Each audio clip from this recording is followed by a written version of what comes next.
Tapi kan permasalahannya bukan menang atau kalah dalam melawan Telkomsel.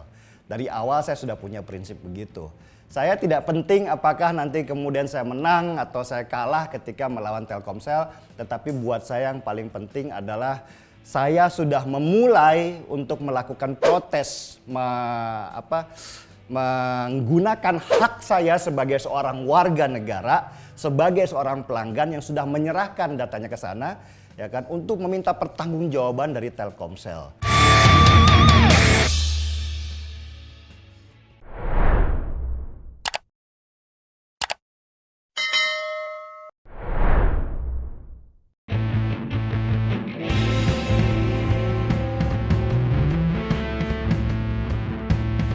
Baru saya dapat kabar kemarin itu yang membocorkan data saya, seorang customer service di Grahapari, Surabaya. Itu divonis akhirnya oleh hakim. Jadi perkembangan kasus Telkomsel ini kan buat saya menarik ya. Ada pembobolan data. Saya boleh cerita sedikit kronologisnya.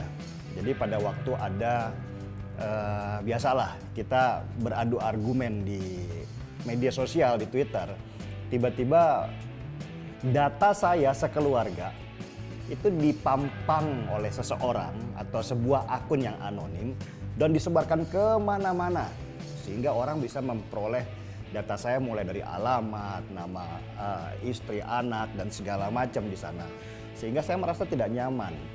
Dan saya kemudian meminta pada waktu itu kepada Menkominfo untuk mulai menyelidiki apa yang terjadi sehingga begitu mudahnya kok data seseorang yang tersimpan di operator itu dibobol oleh seorang pegawai dengan jabatan hanya customer service. Padahal seharusnya tidak boleh, data itu seharusnya aman. Saya kebayang kalau kemudian yang punya nomor handphone di operator itu adalah seorang hakim misalnya atau seorang jasa, bahkan anggota Densus 88 dan dibocorkan oleh seseorang dengan jabatan hanya selevel customer service. Begitu mudahnya data kita dibobol. Jadi bagaimana keamanan data mereka? Dan sesudah kemudian saya protes begitu kepada Menkominfo dan juga kepada Telkomsel, akhirnya pihak Telkomsel mengadakan penyelidikan. Pihak Telkomsel yang mengadakan penyelidikan, bukan kepolisian. Dan didapatlah satu orang yang bernama Febriansah kalau nggak salah namanya. Dia seorang bapak dari satu anak, seorang pegawai customer service yang tinggal di Malang dan ditangkap saat itu juga karena bukti-buktinya. Dan alasannya apa? Ternyata karena alasan yang dia lontarkan hanya karena benci saja kepada saya. Tapi kan saya bilang saya juga tidak mau selesai sampai di situ. Kalau hanya benci nggak mungkin sampai sebegitu mudahnya dia masuk ke dalam sistem di dalam Telkomsel yang katanya sudah punya ISO, ya kan? Jadi dalam artian sistem keamanan di Telkomsel di sebuah operator perusahaan terbesar di Indonesia itu sudah pasti security-nya aman. Tetapi dengan mudahnya dibobol oleh seorang customer service. Nah, ini yang saya pertanyakan kepada Telkomsel dan akhirnya ketika si Febriansah ditangkap dan divonis 8 bulan, saya lega. Berarti saya punya bukti hukum yang kuat untuk menggugat Telkomsel secara perdata supaya mereka tidak lalai lagi nanti ke depannya untuk menjaga data nasabah. Data nasabah itu sangat penting, itu data pribadi. Kalau banyak orang akhirnya bisa mengakses data kita, lalu buat apa kita menyerahkan semua data kita kepada perusahaan sebesar Telkomsel? Nah, begitu.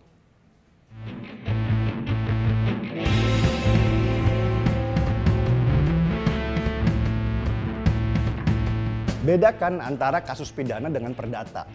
Jadi apa yang dilakukan oleh Febriansah kemarin itu ada masuk dalam ranah pidana.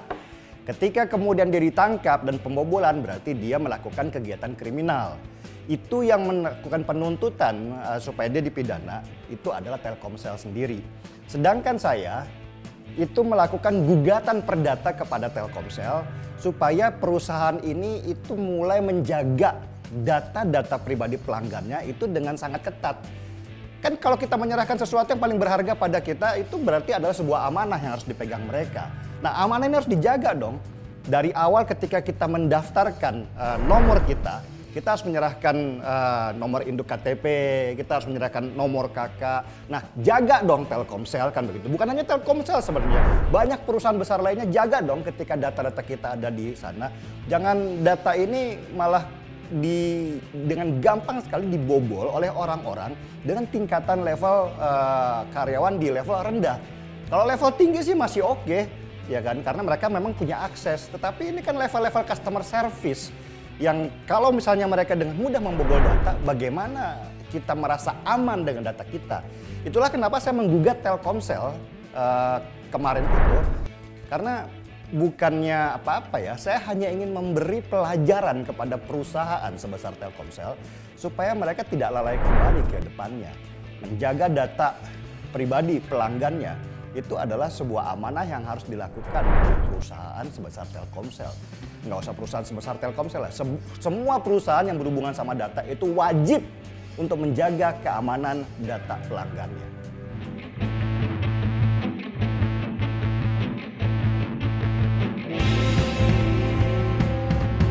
Kalau upaya damai dan komunikasi ya pernah dilakukan. Tetapi pada intinya upaya damai ini kan saya bilang, kalau semuanya mudah diselesaikan dengan cara damai, berarti tidak ada yang merasa bahwa dia sudah lalai melakukan tugasnya. Ya saya bilang yang penting buat saya, ketika saya menggugat Telkomsel, dan ketika kita masuk di pengadilan, itu ingin membuktikan kepada masyarakat lainnya bahwa jangan takut ketika kita sebagai warga biasa pada akhirnya berurusan dengan perusahaan raksasa seperti Telkomsel. Kita punya hak untuk kita pergunakan ke depan bahwa kita sudah menyerahkan semua apa yang kita punya ke sebuah perusahaan dan perusahaan itu punya kewajiban untuk menjaganya. Dan ketika itu dilanggar, maka kita juga wajib menuntut mereka, tanggung jawab mereka terhadap apa yang mereka jaga selama ini. Kalau kemudian upaya damai itu selesai langsung, buat saya dan juga sesudah saya konsultasi dengan para pengacara, pada akhirnya mereka perusahaan raksasa itu merasa bahwa semua clear, tidak ada masalah apa-apa. Dan mereka bisa saja akan melakukan kesalahan yang sama di kemudian hari dengan orang-orang atau pelanggan-pelanggan yang lain. Nah ini kan bahaya. Karena itu saya terus maju di pengadilan hanya untuk meminta tanggung jawab Telkomsel sebagai perusahaan besar operator ini supaya bisa menjaga data keamanan pelanggan lainnya. Dan itu sebenarnya baik juga buat Telkomsel karena ketika mereka digugat ini mereka sudah mulai mempersiapkan diri supaya jangan sampai bobol kembali datanya mereka. Ini kan bagus juga sebagai sebuah teguran sebenarnya. Nggak ada yang salah. Yang salah adalah ketika kita merasa bahwa kita tidak diberikan hak kita sebagai pelanggan yang wajib dijaga datanya oleh perusahaan dan kita takut untuk menuntut mereka.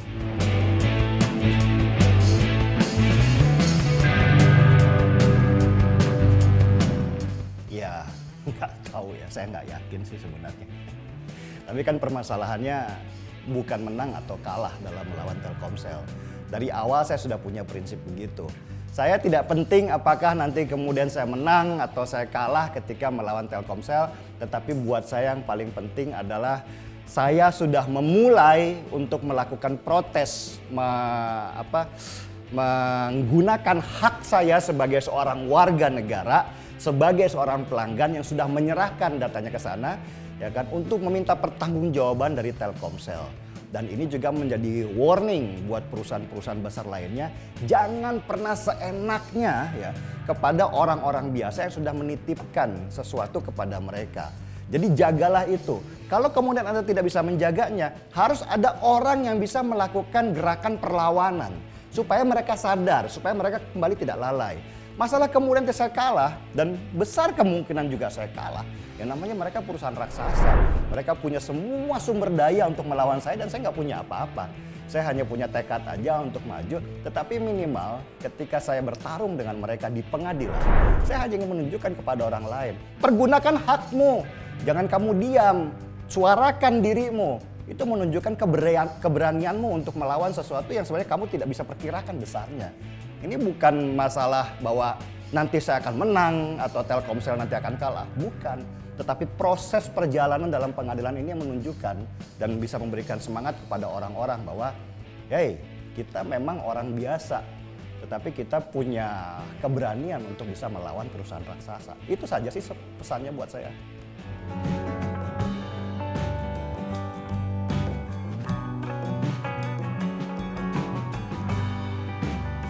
Saya rasa banyak ya, cuman saya tidak bisa memperkirakan satu-satu. Ada beberapa case yang saya baca itu, ada seorang produser film juga kebocoran, dia pernah mengalami kebocoran data, seorang bintang aktris juga pernah mengalami permasalahan yang sama, tapi sesudah itu senyap. Saya nggak tahu senyapnya itu karena apa, apakah karena mereka sudah diselesaikan secara damai oleh perusahaan seperti Telkomsel atau operator lain, atau memang mereka akhirnya, kan gini ya, capek bertarung dengan perusahaan raksasa. Mereka punya kekuatan sumber daya dan juga nafas yang sangat panjang untuk bertarung melawan kita. Kita ini pendek. Kadang-kadang kita akan sibuk, daripada ngelawan mereka ya kan capek di pengadilan. Lebih baik saya sibuklah mengerjakan pekerjaan sehari-hari, itu lebih penting kan begitu kan. Tapi kan yang tidak diketahui oleh Telkomsel, saya tidak seperti itu. Nah mungkin mereka clear, selesai dan tidak ada lagi beritanya. Dan saya yakin ada lagi ribuan orang yang tidak punya nama, tidak seperti aktris itu atau produser film itu. Mereka warga biasa yang lebih biasa lagi yang punya masalah dengan perusahaan sebesar Telkomsel. Lebih-lebih mereka tidak berani bersuara. Bukan karena apa-apa, mereka pasti membayangkan ruwetnya pertarungan di pengadilan dan begitu panjang proses dan masanya. Dan mereka sudah kalah sebelum pertandingan. Ya, nah, jadi pada akhirnya mereka menyerah. Tetapi jika kemudian akhirnya saya menang melawan sebuah perusahaan raksasa sekelas Telkomsel, saya yakin akan ada ribuan orang yang mempunyai atau mendapatkan inspirasi dan semangat seperti saya untuk bisa melawan sebuah perusahaan raksasa. Dan kalau sudah begitu, mau tidak mau, perusahaan seperti Telkomsel harus membenahi kembali proses atau sistem di dalam perusahaannya supaya jangan sampai disomasi dengan begitu banyak orang kepada mereka. Capek kan? Itu seperti Facebook juga yang akhirnya harus membayar 1,9 triliun kalau nggak salah total dari jumlah somasi yang masuk kepada mereka karena bocornya data di dalam sistem mereka sendiri. Capek, lebih besar biayanya buat mereka.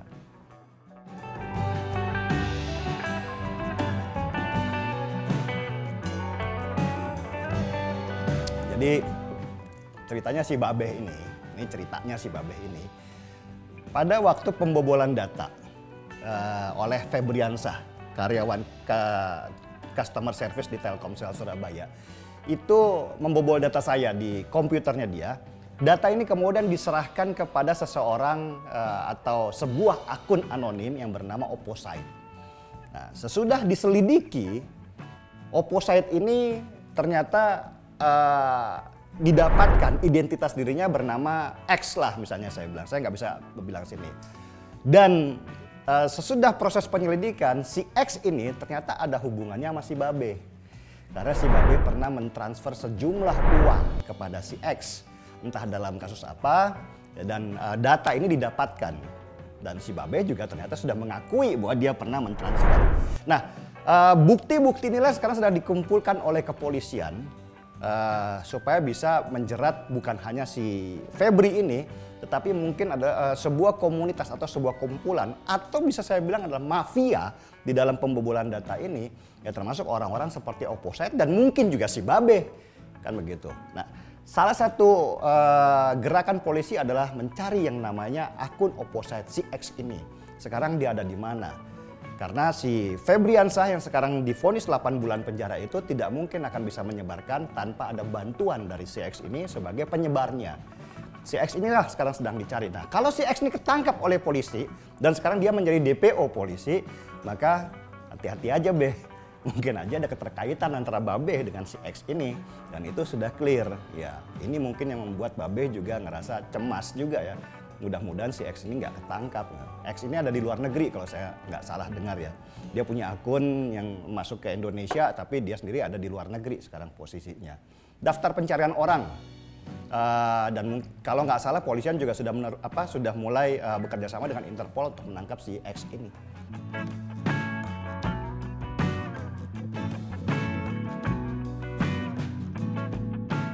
Ya itu tadi. Perusahaan raksasa, perusahaan kapitalis seperti Telkomsel itu tidak akan bisa selesai dengan acara maaf memaafkan. Ya, perusahaan raksasa yang tujuannya adalah menghasilkan keuntungan seperti PT Telkomsel, sifatnya adalah ketika ada kerugian, maka mereka akan berbenah bagaimana supaya tidak ada terjadi kerugian di kemudian hari. Dan ketika saya berhasil menuntut mereka, mereka sudah menganggap bahwa itu sebuah kerugian.